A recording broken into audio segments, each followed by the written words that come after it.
All right, everyone. And on today's podcast, we have Mr. Jason Hardrath, who was featured in a cool movie, Journey to 100. It's out there on YouTube. We're going to talk about that today, amongst a bunch of other things. And I met Jason on LinkedIn, I think when you were like promoting when it first came out or something like that. And I was like, man, let's get on the podcast and talk about it. And that was like months ago. And then here we are, man. So welcome. Tell us a little bit about who you are and what you do.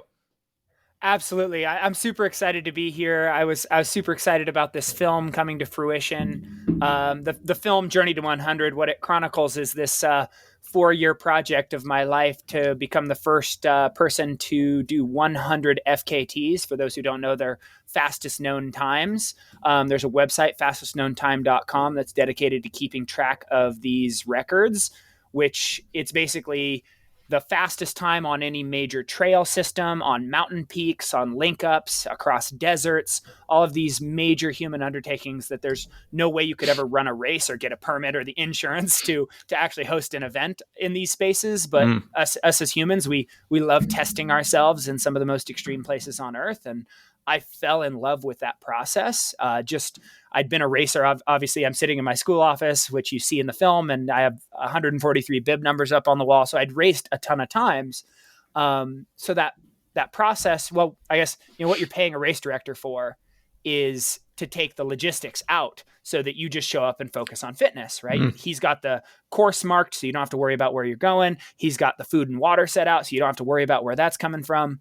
But when you step out in the FKT realm, it's like, oh, all of that creativity, all of that problem solving is back on your shoulders. And it's like, that felt really good to me to try to figure out some of these extreme spaces. Like, how does a human being move effectively and efficiently and safely through these spaces? And so I set the goal of being the first person to do 100 of them. And, push come to shove, some people fell in love with what I was doing and wanted to make a film of it. Athletic Brewing was the big sponsor behind the film, which is their cool non-alcoholic brewing company, fastest growing brewery in North America, and they don't do any alcoholic beer.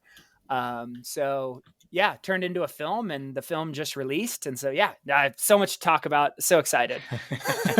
Yeah, no, I mean, I'm adding to my list as you drop all that. And I guess we'll start with the FKT stuff, right? No, we're not going to start with that. We're going to start with, give us a little bit of your background, right? Like, so, because we got to bring you down to earth a little bit, man. You got freaking 100 plus bibs behind you, but I think you're a normal human being like the rest of us. Where did you come from? Like, how was growing up with you? Where did you grow up at? Absolutely. I was born in small town, Eastern Oregon, a little town called Baker City, Oregon. It's a historic little downtown from way back in like the 1800s sometime is when it was founded or incorporated as a city. So it was one of the stops along the Oregon Trail. So very Cool. Historic little town. Grew up there, kind of, it's an agricultural town. It kind of had died out a bit because of the logging being shut down. So kind of that was where I grew up. This idea that it's like, yeah, humans go out to do things like cut down wood and to hunt and to fish, but not so much that humans go out to do tests of their own, human spirit and physical tests, especially. So I learned that it was normal to go into the outdoors as a human being, and I was very comfortable with that because of experiences as a kid, either hunting or riding motorcycles. But then sort of discovered the hard way, I guess you could say, being an ADHD little kid, that sitting still was not something I could succeed at. Constantly in trouble in school, constantly ruining friendships with impulsive behavior, getting kicked out of school, suspensions, parents having to come to school to deal with issues. Really troubled childhood, really, really struggled. And so I found physical tests as physical activity as a way. Well, one, it was an antidote to my inability to sit still in a way. Even though it didn't fix it completely, it helped. Like, at least I got a ton of physical activity. I could sit still for a little while. But on the other end, it gave me this whole forum where it's like, wait a minute, this is something I can do where I'm not an abject failure getting judged by people and getting put down. Like, I can go out here and I can work really, really hard and do really, really hard things. And people give me some respect for it. People notice. And it's like, okay, well, I'm going to do more of this. It feels good to actually do good at something. And so in middle school, kind of set this goal to break a 6-minute mile. because I was kind of close. I can look back now and be like, oh, I wasn't that close. I was like running 6:20 something. So 20 something seconds off of a mile is a decent mark to try to shave in a year. But managed in the final PE mile of the year to shave that time off, and 6 minutes isn't anything elite for middle school, especially not anymore, but it's what mattered to me back then. It was what I wanted to do. It felt important. And it gave me something to aim at. And I can still remember the final PE mile of the year, ran through the line, and all that was important to me is hearing the teacher's voice say 5 at the beginning. And it was a 5:57. I like went back and figured out exactly what the time was. So it was a 5:57 that I ran, but I just remember hearing the 5 and just being so stoked and flopping into the grass, like the worst pain I'd been in up to that point in my young life. Just like laying there, but so satisfied at the same time. And it just like solidified this goal setting mindset, where I'm like, okay, so this feels really good to like aim at hard things and to like achieve them. And so that became a really, really permeating thread through high school and into college as I set more goals, and sort of, especially the running was my first love. So it's like, I wanted to run on varsity, and then it's like, okay, now I'm on varsity. I want to go to state. Okay. I want to try to make it onto, and I'm not a super talented athlete. Don't get me wrong. One of the first hard reality checks I had was, I was like, all right, I want to try to break my school record for the 1500 meter. And I came nowhere near that mark, just failed horribly. But it taught me to like set my expectations within reality. And so it's like, okay, I want to run in college. I want in my thought back then, right, being a kid's head, it's like, I want to get paid to run in college, like college scholarship, right? Like I want to earn money. So I worked my butt off and marketed myself in a way that people really weren't. Like I submitted videos that my dad had recorded to colleges, and now that's super common. But back then nobody was really doing that. And so pitched myself really hard and managed to run for a small NAI school and get a scholarship for it. And so got to live that little dream. And it was a huge test piece as well. It was like the fiery forge, because I had to work my butt off with these athletes that were way better than me. They'd been, I marketed myself well. And so the punishment for that was everybody else there who hadn't marketed themselves there well was way better than me. Yeah. And so I just remember in practices, like one specific hill repeat day comes to mind, where the coach was doing like heart rate checks after every repeat with 90 seconds rest, because we were supposed to start the next repeat after 90 seconds. And he's like, all right, heart rates. And he's going through the list of names. All right, Beeson, 134, Snell, 126, Search, 121, Hardrath, 178. Don't worry about it, coach. Let's just go.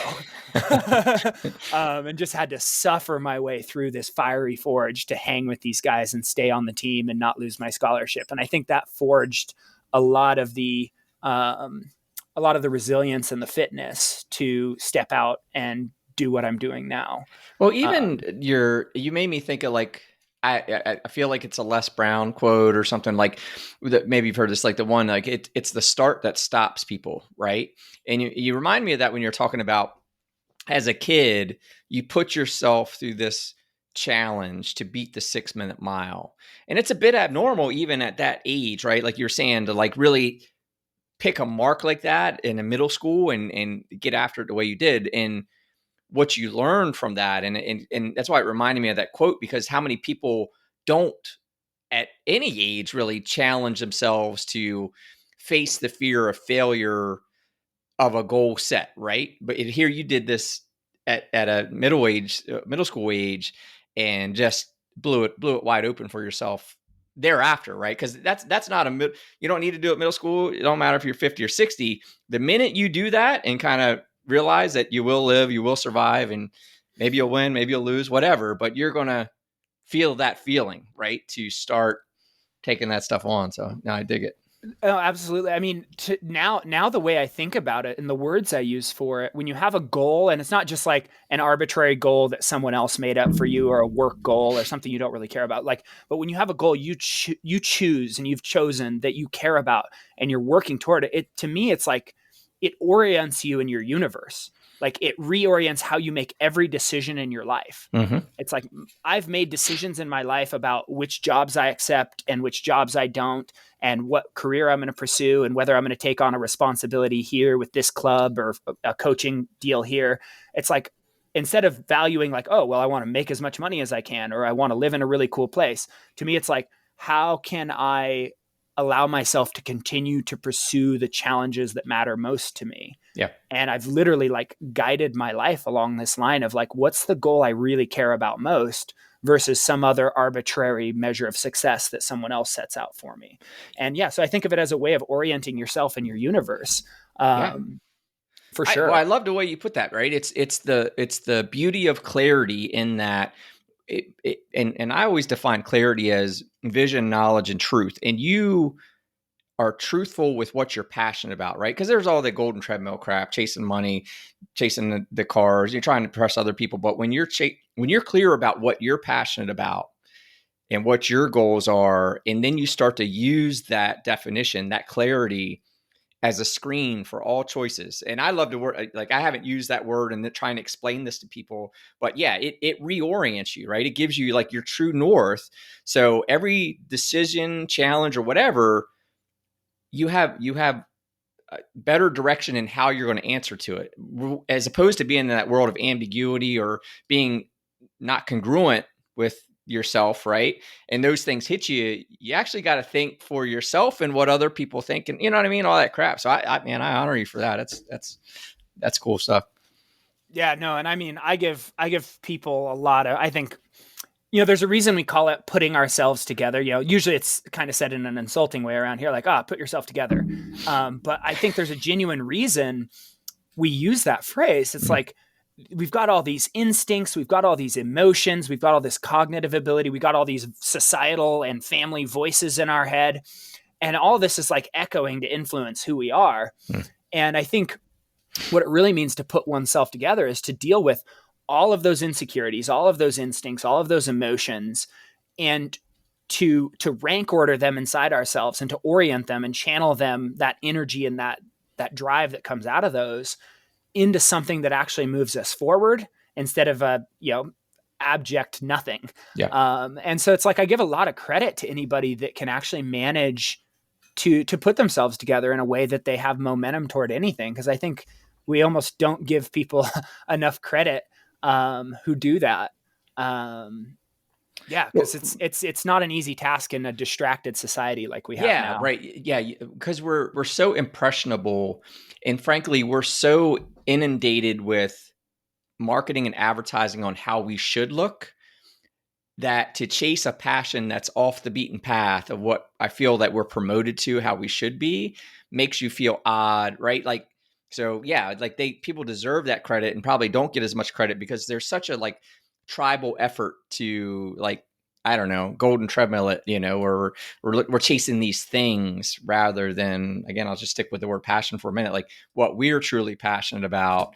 And and you're right. Like it's, I like that too, putting yourself together. And it's why I love having these conversations, because we need to be talking about that more, that it is okay to find your own uniqueness in this world. Like in right. Another cliche, following your heart, right? Like, instead of your wallets and what other people are telling you should be. So, yeah. And I mean, on that same note, I genuinely believe, because one of the quotes that influenced me as a young man, well, I'll say two of them that apply to this. One of them was, for some reason, and I guess I must have some instincts to be a sage inside me, like one of my orienting values in this universe is to be of value and to have empowering things to say to others. And so a quote that really stood out to me was from ancient Chinese wisdom: no stream rises higher than its source. And so if you believe that's true, that you can't do any better than where you're getting your information from, then if you want to be of value to others, you have to work to elevate yourself. You have to aim high. You have to struggle upward. And so that became an orienting thing for me at a very young age. And another one along with it, a mentor I had, he said to me, it's just a silly quote that's just like, it's guided my life, is the funny part, is human beings are like a tube of toothpaste. You find out what's truly inside when they get squeezed. And that, to me, because we live in this world that's so busy with veneers: wear the right clothes, dress for success, have the fancy car, have the flashy Instagram post. It's like all of this veneer, which is great if you've got the authentic stuff underneath that leads to that sort of an outcome, it's fine. I don't have a problem with it. I'm not much of a veneer person myself. I'd rather just do the thing rather than talk about the thing. But the way this quote struck me is it's like, oh, I want to be put in situations where I'm squeezed. I want to be stressed. I want to be fatigued. I want to be in this pain cave, because then I get to find out who I really am. Right. Right. When everything's going right, anybody can be nice. If everybody's friendly to you, it's easy to be friendly back. But when things are going sideways and you're beat up and beat down and stuff is wrong in life, who are you then? Yeah. And that became sort of an orienting like a framework in my mind, that it's like, this is important. Who I am in these low moments is perhaps the most important thing in the whole world. And I think that that's a really important way to approach what we do as human beings, because the hard times are going to come. Tragedy is guaranteed. You're going to lose loved ones. You're going to end up hurt. I just had a freak accident 15 days ago now. I was out getting a 100-mile bike ride in. I was basically done. All I had to do was coast downhill. I had 5 miles of downhill coasting and 100 miles in the bag. Sweet, great training ride. And I'm at mile 98.5. Deer comes out of the woods, clips me as I'm doing 41 miles an hour, and I'm in the hospital. It could have gone a lot worse. I'm lucky to be alive. Shattered my helmet, a ton of lost skin on this side of my left side of my body. Got really lucky with how I fell. No broken bones. But in the snap of the fingers, anything you think you've built or you think you own can be gone. Yeah. And what you're left with is your process and what got you there in the first place. And if you're not in love with that, then man, you're going to be in a world of hurt, and it's going to be really hard to have hope and have focus in life. Yeah. It's like the mindset, expect no easy days. And if you get them, be grateful for it. Otherwise, just expect it to be hard, expect to rise to it. And if it was easy, great. But otherwise, buckle up and lean in, you know what I mean? Like, what about, so how did your parents, like growing up with all this ADHD stuff, like, and, going, I feel like I want to say kind of non-traditional, like the way you're kind of focused on running and outdoors and stuff. Like, how were your parents? How did they take kind of you growing up as a hyper kid and maybe this path that you're choosing to take? So yeah, I guess to rewind to when I was a kid, I was super lucky. I mean, a lot of kids who have ADHD as bad as I had it. I'll chime my mom in first. I mean, her one goal was to be a mom. And if I didn't have a mom, if I had a mom who's like, oh, my goal is to be a lawyer, and then I also am going to have kids, I probably wouldn't have turned out well. She showed up to help at school probably more days in elementary school than she didn't, because I was having some kind of problem. And if it wasn't for her putting that extra time in and wanting to put that extra time in, we might have lost me to a much worse version of myself. Wow. Like that potential is very much inside me. And so I have to give a huge shout out to her, and she dug deep, right? Like ADHD now is like really common, widespread, commonly like talked about. There's tons of books about it, tons of research about it. She somehow, in a time where that wasn't mainstream, dug deep and figured this out and went and got me tested. And I had like a 37-second attention span. And so like mad props to her. Like forever will appreciate that woman for what she did to make sure I didn't fail out of life before I even realized I was in life. And then on my dad's side, he grew up in a really abusive household. And so he really struggled to deal with a kid who couldn't listen, would repeat mistakes, would do impulsive behaviors, would be annoying.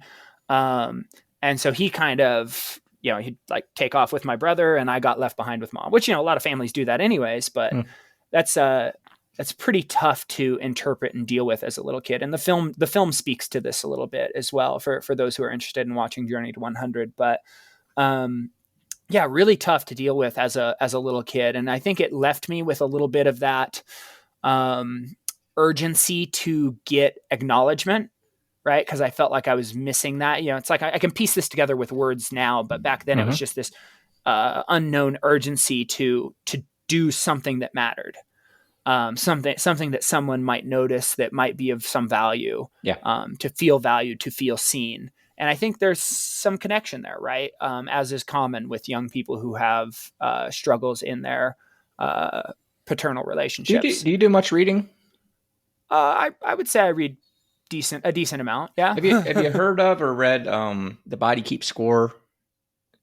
I've heard of it. I have not read it yet. It's on. Good. It's in queue. Yeah, it's a good one, and it talks to this, right? Because we all experience trauma, and a lot of childhood trauma exists. This book was really enlightening on how much childhood trauma is out there, and in the end, it really speaks to the importance of teachers, which I think you would appreciate, being able to recognize signs of trauma, right, and how to deal with it properly. But I would say, like, to your point, because what you're talking about is a form of abandonment, right? Your dad didn't run out on the house or whatever, but as far as like a fatherly relationship with you to make you feel, you know, I don't know the right word per se, like appreciated or acknowledged is the word I'm looking for, right? Like to not get that, it's kind of like traumatic for a young man, especially, in that. So it's something for you to overcome and come through, but it's a form of abandonment of sorts, that you're not getting that fulfillment, and you,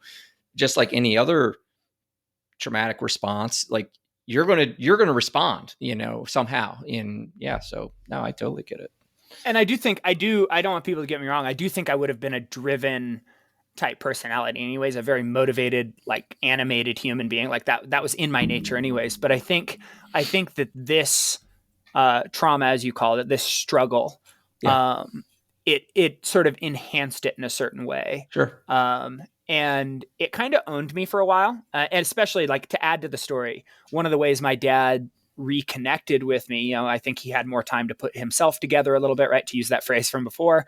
But also something he could understand, right? Something he could grasp was when I got to high school and suddenly I'm getting into running and I'm like getting onto varsity and all this stuff. It's like, okay, like, hey, if you qualify for state, I'll buy you a couple pairs of running shoes and give you $50. Like, he made these attempts to like reconnect and get more involved. And then, like I mentioned, he helped record videos so that I could pitch myself to college and stuff. So it, like, this pushing myself physically not only sort of gave me an identity and a way to feel successful, just among my peers, but also then I reconnected with my dad through it. Yeah. And, we still had a lot of stuff we had to work out, but like that reconnect, I think, enhanced the like wiring of me being driven toward these physical challenges. Right. And I definitely had to do some work on self in college, because even going into college, I think I was still a bit owned by it, right? It wasn't me in control of it. It was it driving every aspect of me. What's the it and we're talking about? Like, this like search and push for acknowledgement, recognition, the next level of achievement. And so I had to do the work on self to kind of go, okay, like, what is going on inside me? Why is it there? And had a very cathartic talk through, like, was old enough to like put together like, oh wow, for how my dad grew up, the person he was able to be, and how he kept a small business running to provide for our family when it should have failed multiple times through my childhood. The experiences he provided to get me out and out the outdoors, the resources. It's like, wow, he crushed it. He did a good, from the framework he started from, like, what an amazing arc as a human being. And to be able to like acknowledge him for that, and to be like, hey, I get it. I'm old enough to understand now. Thank you. Was a huge moment for us. Like, tears moment for us. I even tear up a little bit right now just thinking back on it. yeah. And also for me to be able to go, okay, like, I'm not owned by it, because I can understand it now. I can understand how the levers work inside me. I'm not owned by it anymore, but I'm almost still grateful for it, right? Because like when I want to, that switch is still there. And I think in a way, some people who maybe grow up where nothing like that happens, maybe don't have access to these, like, the deepest wells of their own abilities, because they haven't had to call upon that Right. repetitively. And so like, I very much appreciate with the endeavors I have that there's this switch inside me that it's like, no, whatever it takes. And I know what that feels like. And so, yeah, I think all of that ties into this picture of like, how could someone have the energy, have the drive, have the mental fortitude to be able to deal with chaos, and the unknown, right? Because this 100 peak project that I did for my 100th FKT. So, that's one of the hard things to track with this is I did 99 previous records. And then for my 100th record, it was 100 peaks for a single record. So you And were the one, way into the FKT thing, because I don't know, maybe that was said in the movie, but I didn't know that. I know this came. I'd learned about the FKT thing through the movie. Hadn't heard of it before. But so you're saying you had 99 FKTs, and then you set it up. Your 100th FKT was to do 100 peaks or whatever. So give us, what was it? What's the Yeah, absolutely. So it was this really challenging peak list in the state of Washington. It's a kind of a U.S. test piece. Not the whole list, but a lot of the peaks on it are peaks that help cut some of the best American mountaineers that go out to climb big mountains and other places. The Cascade Mountains in the state of Washington are just classics. And so this list included a bunch of those. And so it kind of had this heritage, and it already had an established record. So it already had been like done in sort of not a continuous style where it was the I'm not going to go home till it's done style, which kind of gave it that fresh unknown, like I'm reaching into chaos to pull this out. Like there are a bunch of people who doubted I could do it. It's like, no, something's going to go wrong. A fire will happen. A route will melt out. Bad weather will go like shut you down. Like there's no way that this can be done in a single season. And so it was like reaching into the unknown, because the previous record was 410 days, so over a year. Yeah. And I was trying to make a quantum leap on that because I'd seen what other athletes had done in other mountain ranges. And I'm like, okay, if I bring that same tenacity, that I'm not going to go home till I'm done, continuous push style. And I pre-plan all of these technical routes and link ups ahead of time so that they're all like chess pieces in my mind. So if something goes wrong in one area, I can just shift pieces around and circle back. It was like 6 months of Zoom chats with other mountaineers who have done the list or were working on the list and looking at maps and building maps. I mean, my final map on CalTopo probably looked something to the effect, to an average person who didn't know anything about mountains and planning, probably looks something like, when the movie scene goes into the crazy person's bedroom and the yarn is going to all these different pictures and all these different documents. Like it probably is the equivalent of that kind of crazy person in its expression. But it was a super complex thing to put together, which was very drawing to me. And I guess the thing that was even more drawing than that was, over the course of the 99 FKTs leading up, like some of them are flat trail runs, like easy trail runs, like a handful of them are. But what I really was drawn to and what I really focused on was these link ups of technical terrain. I was very drawn to the tests nature held. I wanted there to be rock climbing. I wanted there to be glacier travel. I wanted there to be route finding. I wanted there to be these unknowns that I had to solve for. Because it's like, I'm not the fastest guy when push comes to shove. Like if you just put me in a foot race, I'm slightly ahead of average. I might be in the lead pack, but I'm not going to win.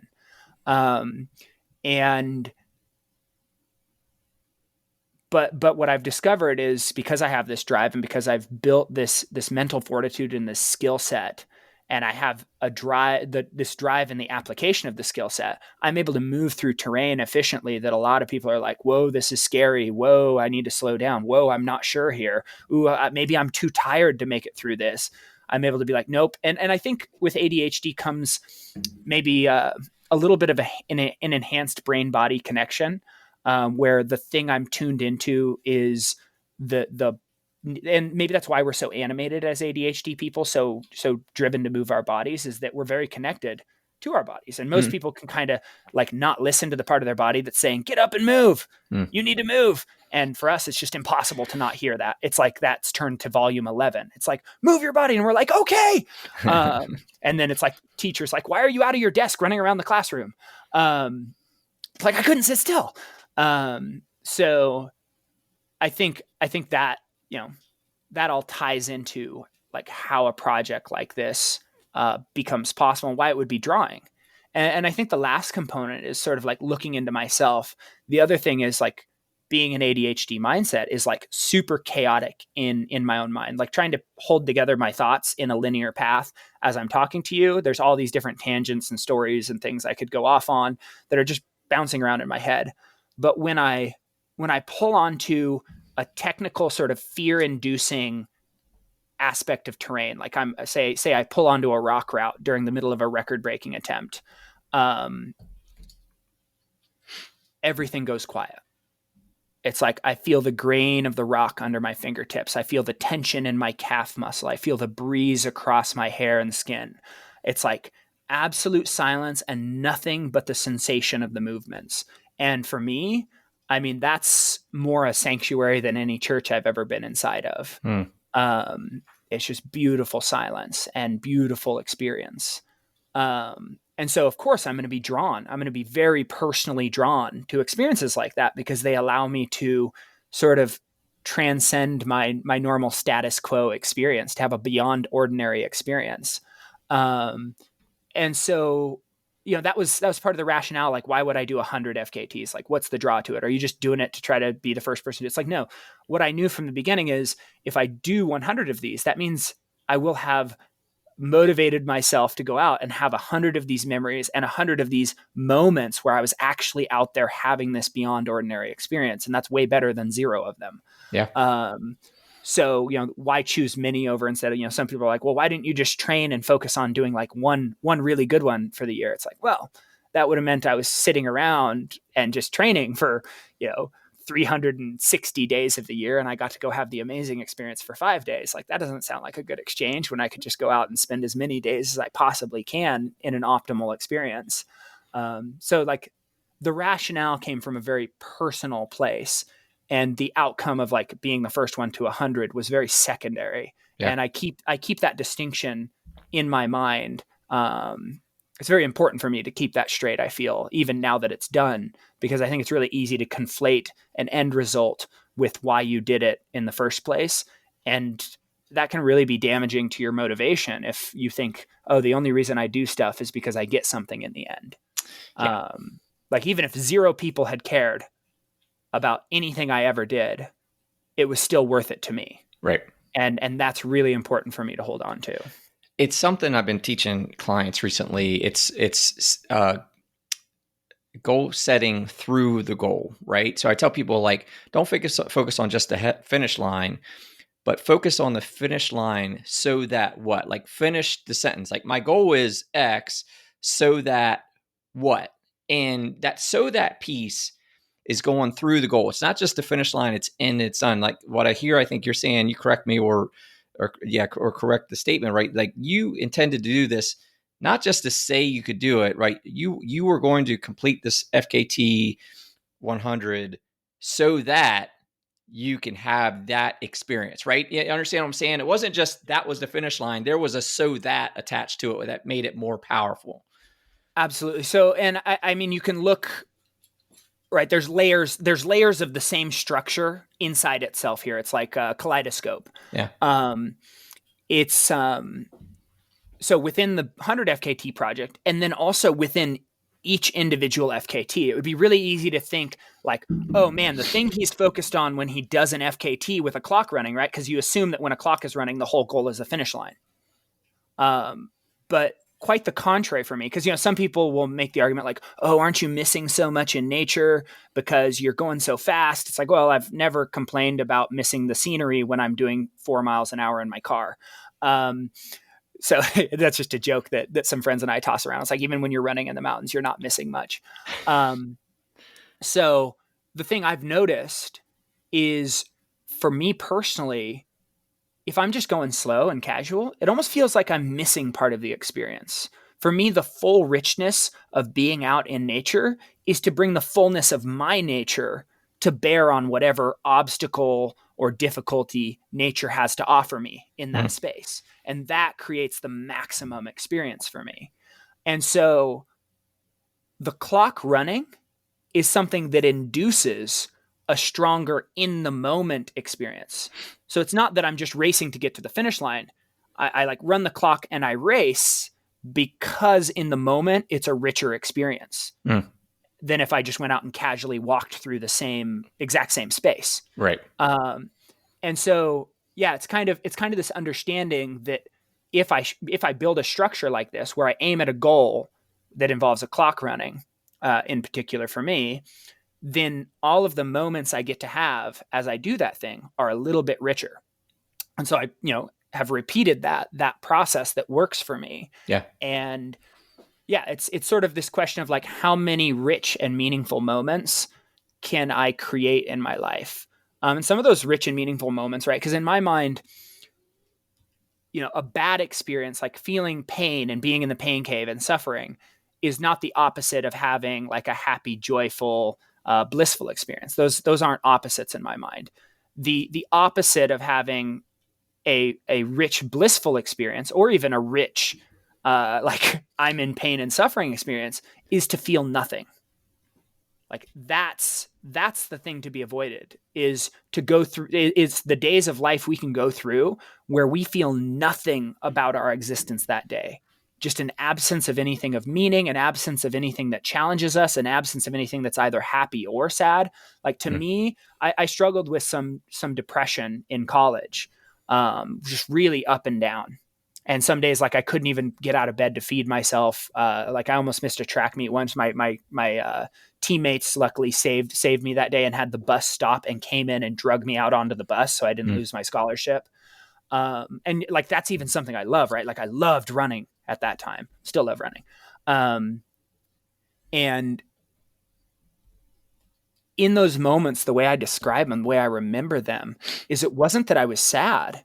It was just this feeling of complete hollowness, this feeling of colorlessness, flavorlessness, like thinking about going to eat my favorite food, like, trying to find a way to motivate myself to get out of bed. It's like thinking about my favorite food. It was as if it was going to be tasteless. Thinking about my favorite activity was as if it was going to be meaningless. Like it was just like all the color was drained out of everything. All the feeling was drained out of everything in those low moments. And so in my mind, like, that's the opposite. That's the thing to be avoided, is to feel nothing about the world around us. So even if I'm having, in the moment, like I can actually have the cognition, to the awareness to think this, like even when I'm out there and I'm absolutely suffering and stuff is going sideways and the weather is bad, I'm getting sleeted on or hailed on. It's like, yep, like this is a rich and full human experience right now. Like this is as real as it gets. Like my fingertips are aching from the cold. Like my beard is frozen. Like, all right, like this is for real. Like I'm alive right now. And that's way better than that experience of like having nothing matter at all. It's funny. I heard this before, right? That the opposite of love is not hate; it's indifference.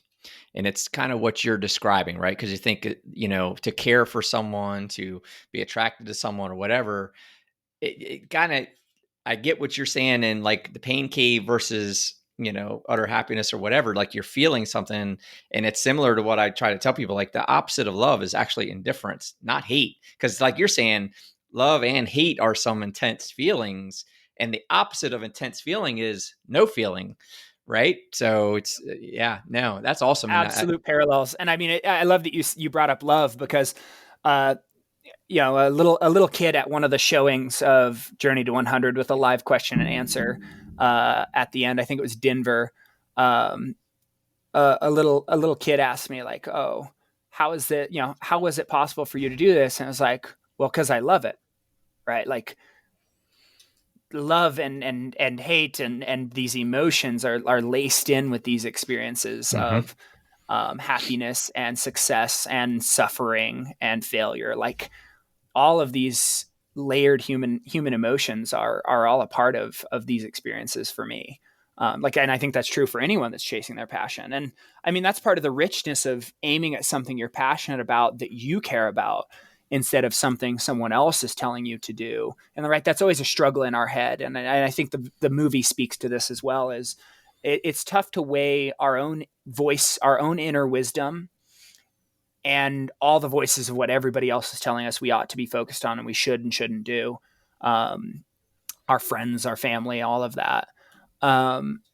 And it's something I've had to do a lot of work on throughout my life, to be like, all right. And I think that's a benefit of endurance sport. Is one of the things, even as a 16-year-old, I started saying this, like, one of my favorite parts of running was its distilling nature. It's like, as you go out there, each minute, each hour that you're running, and this is true with rock climbing as well, I find, like I mentioned, how the beautiful silence in my mind, all of these voices and these things you're supposed to be worried about, and these things that went wrong that day, and all the to-do lists you have, like, those get ripped off layer by layer. I used to also think about, like, the movie Shrek was popular at the time when I was a kid running.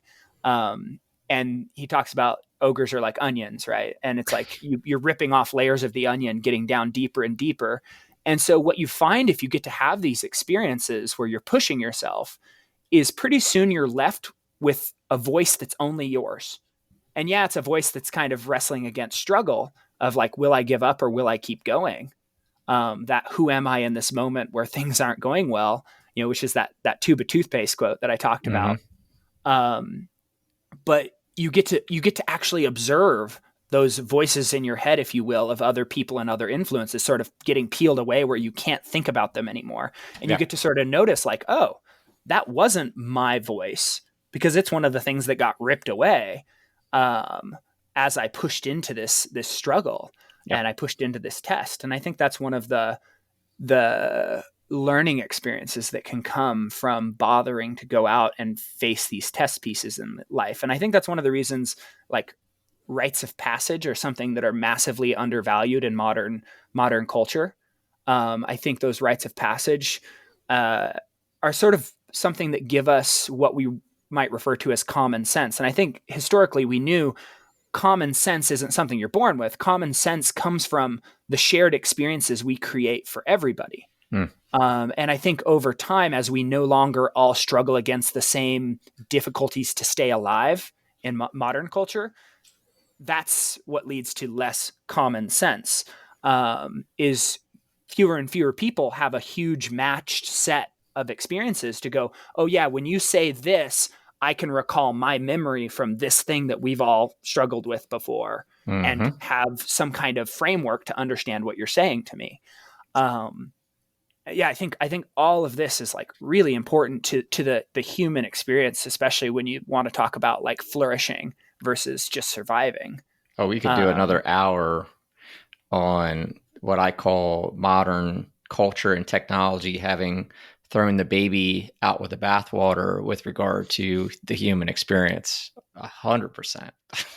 Because I agree, man. Like, we've left so much behind in shortcutting the learnings, right? I mean, again, could go on for an hour on that topic, but I love what you're saying. Maybe we should in another episode. Yeah, I would be stoked to chat with you again. Yeah, no, we should, and we definitely should. So I guess to pick on, the journey to 100 a little bit more. So what major challenges did you have to overcome this, right? Like, so we're talking like I know it wasn't easy peasy, and we're going to get everyone to watch the movie and check it out, but, like, what was the major challenge you had to get through on this? Like, what was the big if there were any? So I guess I'll lay a touch of groundwork, and then I'll get into the Bulger's 100, the Washington's 100 highest peaks learnings. But on the front end of this, something that I haven't mentioned is in 2015, I went out a car window in a rollover accident, and that's included in the film. It's part of the struggle of my story. Massive setback, shredded the LCL and ACL of my knee and had to have it reconstructed. Broke 9 ribs, collapsed a lung, broke a shoulder in 2 places, internal contusions through my lungs and other organs. When I brought up my passion for moving, and I was very into triathlon at the time as well, Ironmans and things. I brought up my love for these racing sports. Hadn't really discovered the mountains much yet. This actually was one of the things that triggered me to get out in them. The doctor just responded like, matter of factly, like, oh yeah, you're probably just going to let that part of your life go. Hmm. And like, I just remember that sinking feeling, because the only version of myself I'd known to that point expressed himself through physical challenge. And the doctor's like, yeah, you're not going to do that anymore. And so there's this sinking feeling. And then in the very next moment, that like spirit of like, oh, you don't know me. Like, you don't know what I'm willing to endure to get to where I want to be. And so in that moment, like, you know, because of the hard knock of like not breaking the school record back in high school, and like a measure of reality that comes from that, it's like, okay, I might not ever, because I'd qualified for a couple world championships in the 70.3 Ironman distance triathlon. So I was pretty good at it. Like, I was willing to acknowledge in my mind, like, okay, I might not ever be fast again. I might not ever compete at that level. Like, the lungs might not pull enough oxygen for me to be that kind of machine anymore. But I'll be damned if I settle for anything less in my recovery than getting back to some version of what I love. And that was like the promise, like whatever it takes, whatever the amount of pain. And right, that's something we learn when we're athletes, is it's like, oh, I'll endure more discomfort now for a better version of me later. And you practice that every repeat of a workout. You practice that every workout of a week. You practice that every cycle of a training season. It's like, that's on repeat in all these different sizes in your life. And so it's like, that was already a part of my psyche. Like, yep, you just lean into the discomfort, and whatever hurts more. And you live with that, and you abide that pain for the better outcome later. And so it's like, I leaned into that through the rehab and PT process. Like, whatever they assigned me, I did it, and I did whatever extra I could get from them to do. And on top of it, I was doing anything that wasn't injured in my body. Like, you know, like when you break ribs, they pretty much are going to heal. Like, they're going to heal even if you move around. It's like you're breathing all the time. So it's like, as soon as they let me out of the hospital, I hopped in the pool and started swimming miles, even though swimming was my least favorite of the triathlon disciplines. And so I can still remember every time I'd pull with my right arm, the ribs would crackle and it would be painful. And it was just like, well, that's just pain. Like, it's going to heal. It's uncomfortable, but at least I'm still moving my body, and I'm like taking control of moving towards something. And so that became a part of the journey as well. With, you know, I running was the slowest thing to come back. Like, the range of motion in the knee was a really long 2-year process.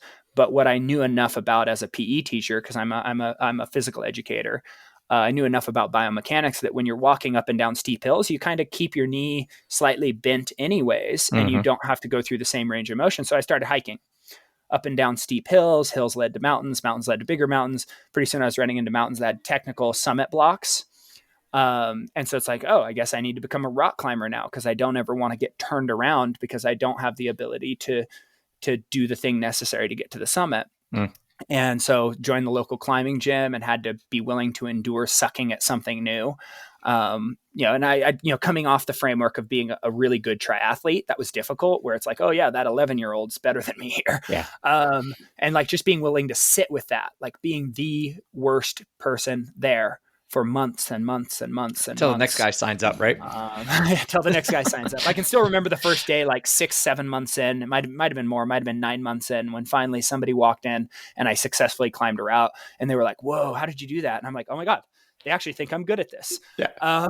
Yeah. And so that was a cool moment. But yeah, collected all those skills, and I'm doing all the rehab, and then kind of like the running starts to come back, where it's like, oh, I'm not fast, but I can cruise through 20 miles and my knee doesn't turn into a grapefruit and I'm not crippled for the next week. Okay, cool. Let's start jogging between mountain peaks. So it's kind of really organic thing where it's like, oh, I want to go out and move through difficult terrain as quickly as I can. And I actually broke a couple of FKTs before I even knew what FKTs were. I was just out there like doing stuff. It's like, how fast can I move through these peaks? And so that was another thing that kind of made it like this organic, natural, like, of course I should chase this thing. I'm already doing it when I didn't even know it was a thing. And this just gives me a forum and a community to be a part of while I do it.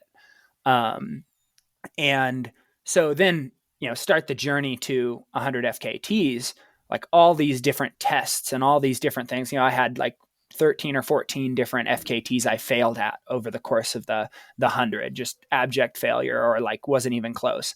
So lots of like learning experiences and setbacks, and lots of, you know, sleep deprived nights, where I think of like the Rainier Infinity Loop, where I slept maybe 70 minutes, so somewhere between 70 and 90 minutes the first night, and then like a 20-minute dirt nap until I was shivering so uncontrollably that it's like, okay, if I try to lay down any longer, I'm going to die. And then it's like up and moving through the rest of the night after on the second night. Just these like wild tests of what was possible for me. And that like slowly, like each time you reach into the well and you ask yourself to go a little deeper, you always learn like, oh, where I thought my limits were are so far below what I'm capable of. And one of the mantras or practices, I guess I could say I've become in tune with is when the voices are screaming in my head that there's like no way this is possible. Like you're hurting too bad. You're moving too slow. Your stuff is cramping up too bad. I'll just look down at my legs and it's like, are we still moving toward the goal? Okay, then shut up and keep going. like you are not failing. Like this is still happening. Like every minute you're moving toward your goal, regardless of what sort of extra feedback you're getting in your head from the discomfort.